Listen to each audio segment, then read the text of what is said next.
and their future. Education is essential for our children. It provides the tools for them to have a bright future. School should be a place where kids are taught real subjects like history, math, English, science. Most of all, they should learn critical thinking. Yes. And what came to light last night in a video by James O'Keefe and Project Veritas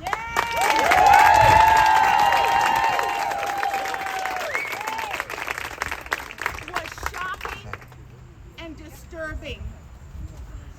That in this school, the assistant principal has been screening teachers, hiring teachers only with a progressive ideology, hoping to influence young children to think the way they do. He discriminated against any teachers who were over a certain age and of the Catholic faith. It is abhorrent, it is wrong, and it is un-American. And as an observant Jew,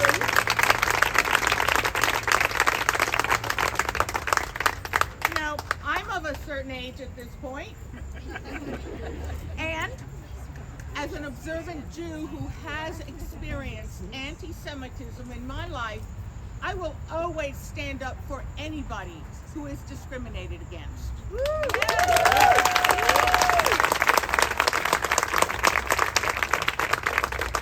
know, I grew up in the Jim Crow South. I lived through the integration of our schools, and I stayed in the public schools. I'm a product of public school. I stayed and was part of the solution because I believe in integration. I believe that we are one people, and what they are doing in trying to divide Americans, divide our children, teaching things like critical race theory and inappropriate sexual curriculum, it is to put the government between the kids and their parents. It's exactly what Castro did. I was born in Cuba, as many of you know. It's what Castro did when he took over in Cuba. He indoctrinated the children, first of all, to spy and inform on their parents, but most of all, he replaced himself in their minds as the father figure. We cannot allow that to happen here. We cannot allow some children to be told and to believe that they are oppressors, but just because of the color of their skin, and others that they are victims just because of the color of their skin, and they cannot succeed without the government. We cannot allow that, and that's why I'm here. That's why we have to stop this insidious undermining of the American family. The American nuclear family is the foundation of our culture and of our and the success of our country. We cannot allow this. So that is why we are here. That is why we are speaking up. And I am calling on the superintendent, Tony Jones, and the Board of Education to thoroughly investigate the curriculum in this school, in all of the schools in Greenwich and beyond, and the hiring practices.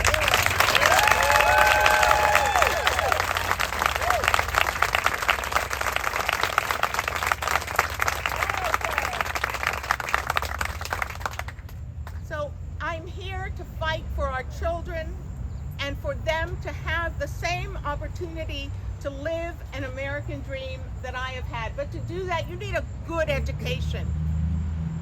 And that is what we must make sure happens in this school and in every other school. So I would really love to give some of my colleagues here a chance to speak to you too. Thank you for coming, and I'd like to call on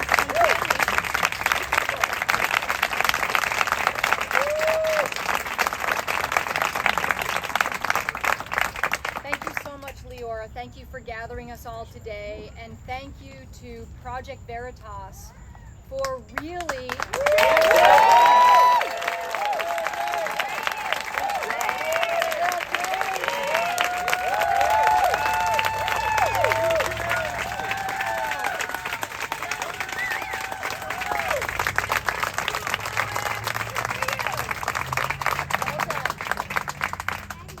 investigations. I'm sure there'll be more than one. I'm sure that the Board of Education will be undertaking investigations. I believe Greenwich first selectman Fred Camillo has called for an independent investigation, which is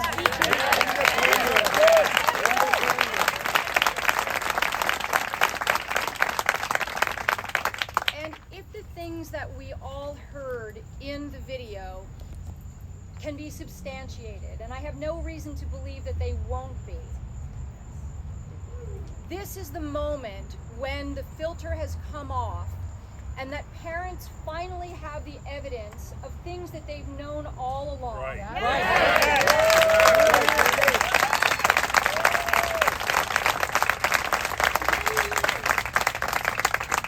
I stand here first and foremost as a parent. My 5 children went to public school.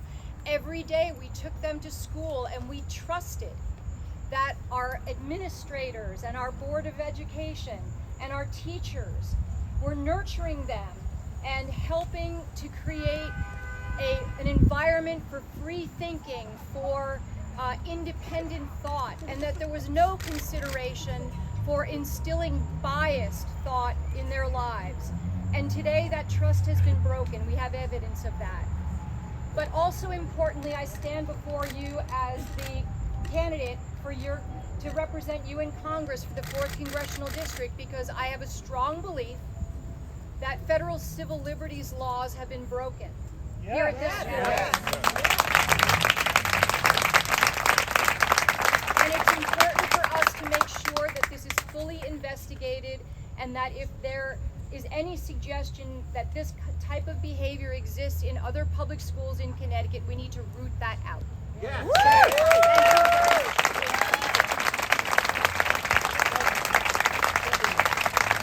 I'd like to ask Ryan Fazio to say a few words. Thank you, Ryan.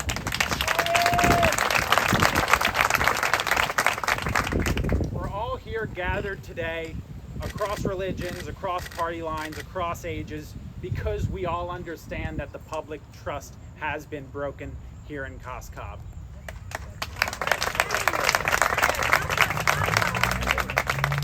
And among other things, I was shocked to learn that above the age of 30, I am now too old to be hired here at Cos Cob School, because I'm too stuck in my ways. Maybe so. We're stuck in our ways here in this town, in this state, that we believe in tolerance, that we believe in inclusion, that we wholly reject discrimination against religions, against political beliefs, against age. It's not acceptable here, it's not acceptable anywhere in this state, it's not acceptable anywhere in this country. The local government needs to act, yes, but the state government also must lead to ensure that we have the full trust of the public in our public education system. Earlier this year,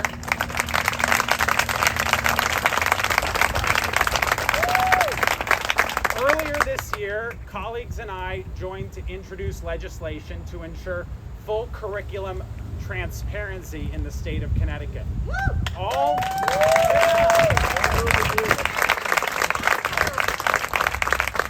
Sunlight is always the best disinfectant. This public education system is public. There is no reason that all parents should not have easy access to all course material, all curriculum, and all training material easily accessible online. That is the least we can expect. Beyond that, we need high standards. We should have great schools that are entirely focused on teaching rigorous curriculum, reading, writing, and arithmetic. Nothing further.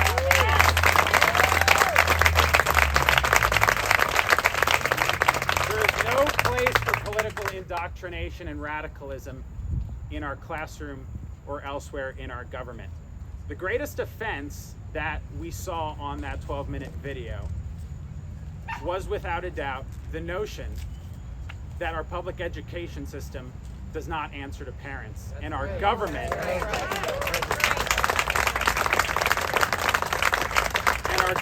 does not answer to the people.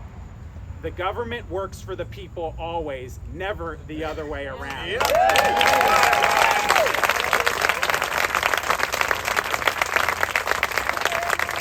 it's about time we reestablish that paradigm here in the state of Connecticut and all across this country. Thank you for being here. And our state rep, Kimberly Fiorello, will speak.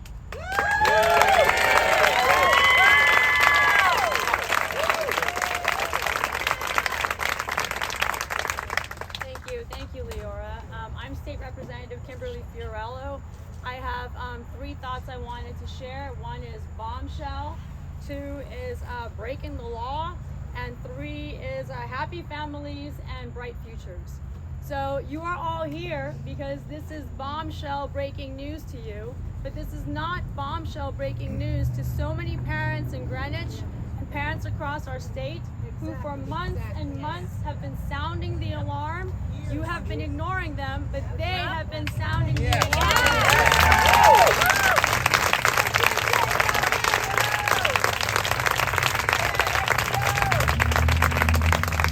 They've been sounding the alarm that they see real evidence of the politicization of education in Connecticut. Parents want politics out of their schools, and they are demanding a focus on core academics and academic excellence. My second thought, breaking the law. You know, maybe you might yawn at the idea that there's discrimination against conservatives, or that there is discrimination in trying to hire teachers who do not side with parents. But we are breaking the law when there's evidence from his mouth that he does not hire Catholics, and that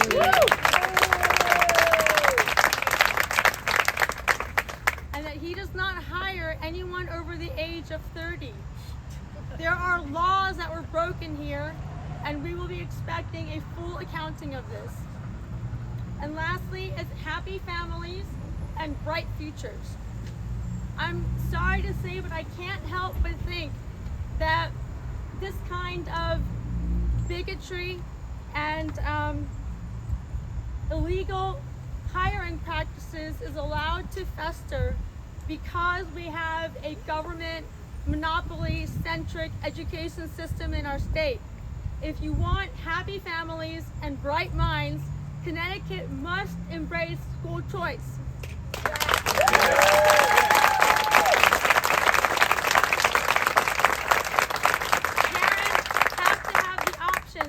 To find schools that meet their unique children's needs, that match their family values, and are in line with their family traditions.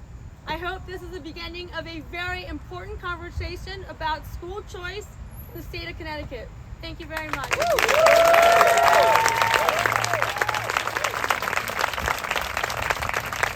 I would like to invite Peter Scher, who's running for the 151st District here, to speak because he is a former Board of Education member here in Greenwich.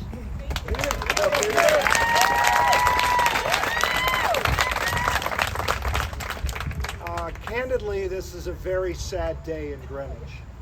In Greenwich, we're a strong community, and part of our strength is that we are actually diverse. We're economically diverse, we're ethnically diverse, and we tend to value diversity of thought. But now we have learned through the work of James O'Keefe, thank you very much, James O'Keefe.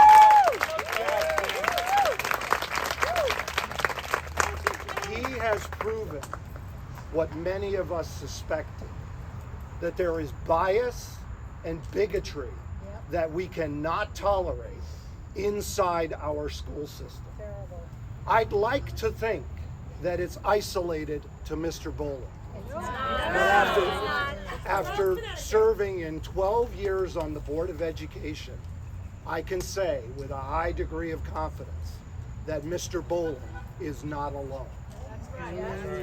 What would be the most shameful thing that could happen is that the Board of Education, who is responsible, who is entrusted to govern the school system on the behalf of parents, kids, and taxpayers, would allow Mr. Boland alone to become a scapegoat.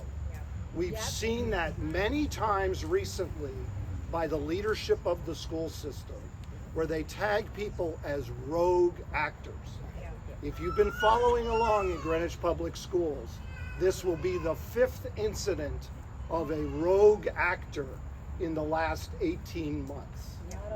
There is no doubt, and I think First Selectman Camillo has called for the correct action.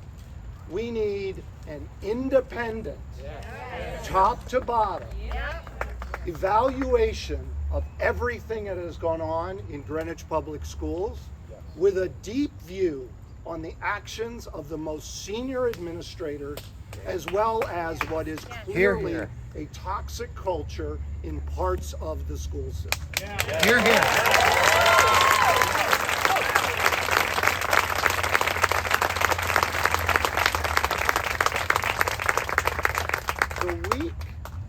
We are starting school now in Greenwich.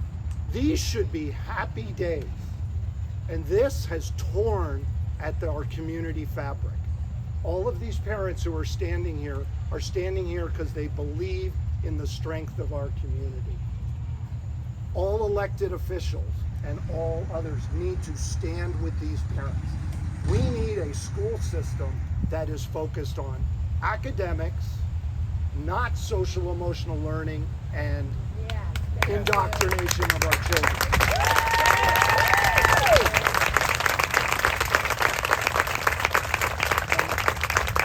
This problem is not isolated to boards of eds in local communities.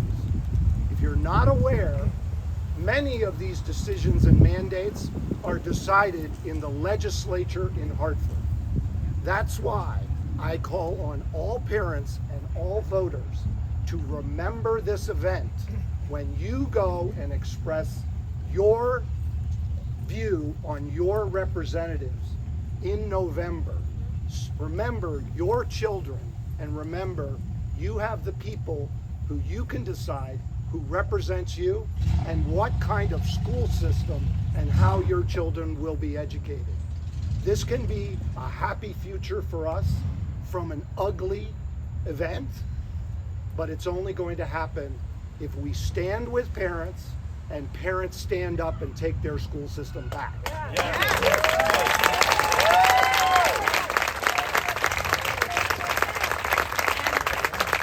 Last but not least, Dan Moretti from Norwalk, State Senate District 25, running for that district, will say a few words. Don't worry, I'll be brief. I'm running against Mr. Duff, who... Woo! Yes, he is. Interesting enough, he voted against the religious exemption. Because the truth of the matter is Democrats have always been the party of division and segregation. They don't want to tell you that, but they are. And everything's already been said that needs to be said, but I'll just leave you with this. It's much deeper than just reading and writing and arithmetic. They're coming after the kids, and they're doing this pervasive stuff because it's an attack on the spirit of Connecticut. It's an attack on the family. It's an attack on your dinner table. And it's about time we stand up for our children, because a healthy society would not stand for this. And I believe in Connecticut, and I believe in the Nutmeg State, and I know the parents will stand up and do the right thing this November. So thank you.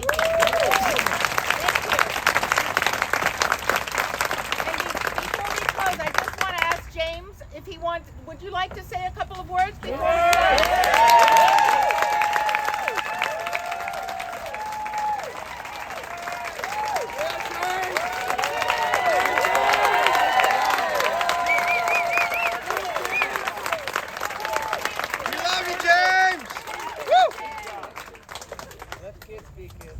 I am James O'Keefe. I am the founder of Project Veritas, and journalism matters. This is real investigative reporting, and if all you guys were doing your jobs, there wouldn't be a need for people like me.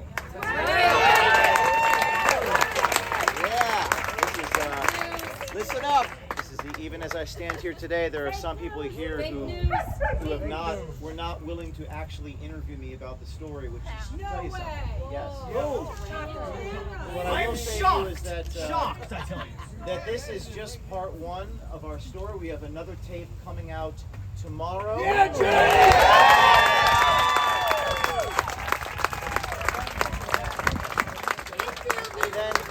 And then we have another tape coming out after that. And we just want our public officials to be honest. You would not know about this behavior but not for the brave undercover journalist who recorded this. And if you're lying, cheating, stealing, scamming the taxpayers, or lying to the parents of Connecticut, we will find you, we will film you, and we will make you famous.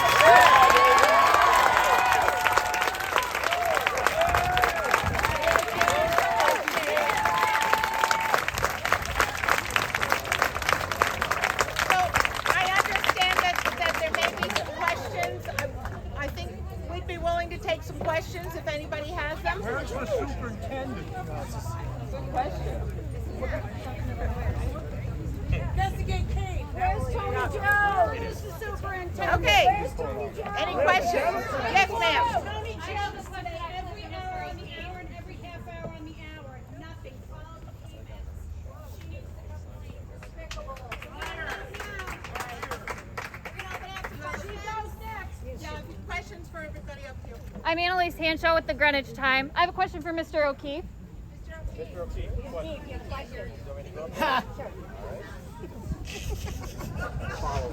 He's coming. Yes. is he like the only one here?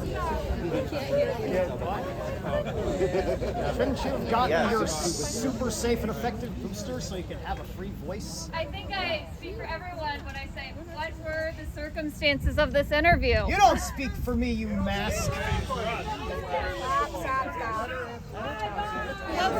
These interviews that Mr. Bolden had.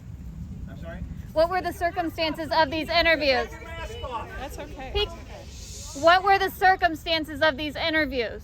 Well, he was in a public place sharing his thoughts with one of our undercover journalists. What was the circumstances? What do you mean, what was the circumstance? Why did he agree to meet up with her?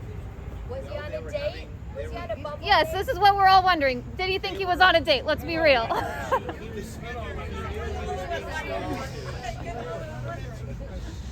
he was being spoken to. He was in a public place, and we stand by our reporting the same way that you guys stand by your reporting. When you do investigations and pull people on background, you don't see their faces. You can see his lips moving here. You can see his face. You can hear his intonation. Our journalism rises to a standard far above and beyond the standard of any journalism that you do. So we stand by it. You can see it, and that's all I have to say about that.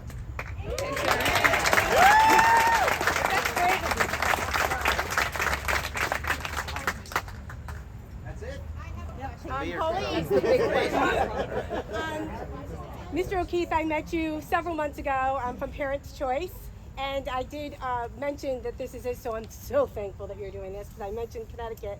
And I do want to point out, and I did send you a message and you replied to me, but Enfield still has the Pizzagate.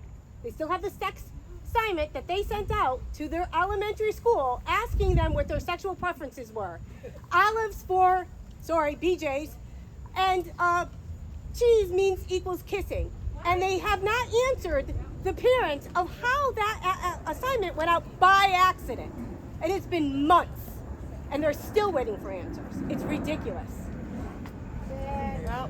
Any other questions? Nothing? Okay. All right. Well, thank you. Thank you. Thank you, James. Thank you, everyone. Again, thank you.